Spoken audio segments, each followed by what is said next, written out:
Welcome to Trading Lounge and the metals and oils reports. We're going to cover gold, silver, and oil. So with oil here, I'm sticking with wave 4 here being in place because two reasons. We've got this nice strong third wave here.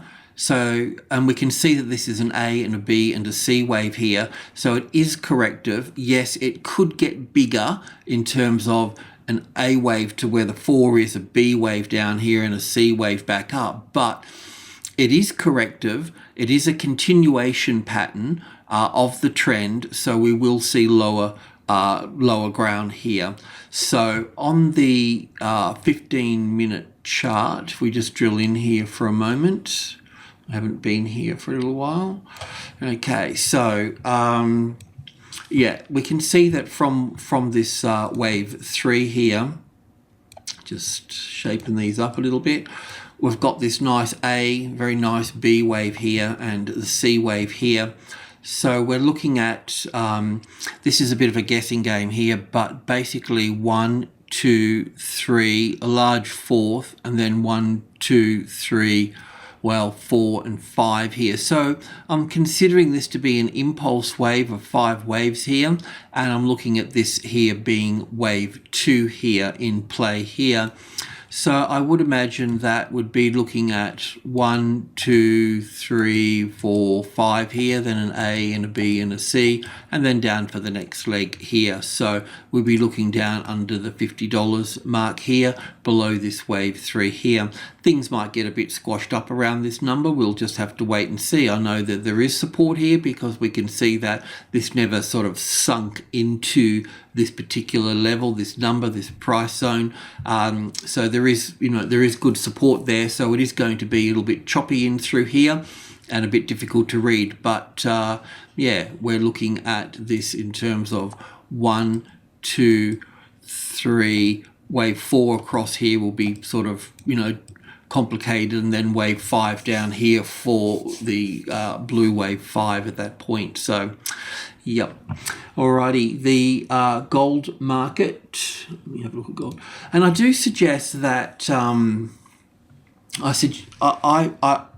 we know there's a relationship between the gold and the Australian dollar. Okay, the currency, the Australian dollar, has got the kind of same, it was the same as the New Zealand one, pretty much the same as the euro US dollar as well. So I think that even if you don't trade currencies and you're in this market here and you focus, I think it's a good idea to watch the Australian crosses and the European crosses to just sort of get a feel of what's happening here, because with the euro and with the Australian dollar, they've got it's possible that they can collapse from where they are and move straight down from that. But there's also a reasonable possibility that that we're in a correction that's not complete yet, and that would be the A wave, A, B, C here for the B wave, and then the C wave up here, roughly into the 1170 area here. So in 5 waves. Here, this first little structure here is possible 1, 2, 3, 4, and 5 for wave 1, back for wave 2, 3, 4, and 5. Now, if this market's going to fail and move straight down, then it would need to do it from this level here, so to speak. So if this level here becomes like a support area here, then you know that you're going to go up here. So I think that's the case, actually. So yeah, that's that. And also the silver market's in the same boat as well, but we called this one first here in terms of having a larger correction to the upside here. I won't get too involved in it, but I'm thinking that this spike here is not the low, it's actually this one here. I think this is a 3rd wave here, a 4th and a 5th wave here. Call it truncated. I think it's probably just right as it is.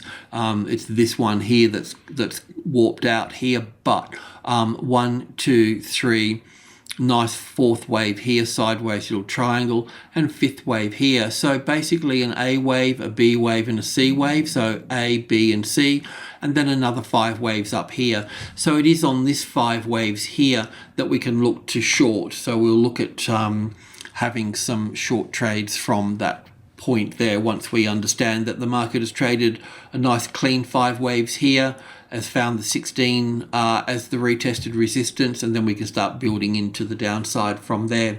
All right, well, really quite sort of simple, and as mentioned, these these markets, the metal markets, are very much in tune with the currency markets, and Australia is a commodity dollar, so it stands to reason. And then you've got, you know, influences, so the New Zealand dollar is the same, and and it goes on from that point there. So always looking for little clues like a black tracker. Alrighty, cheers.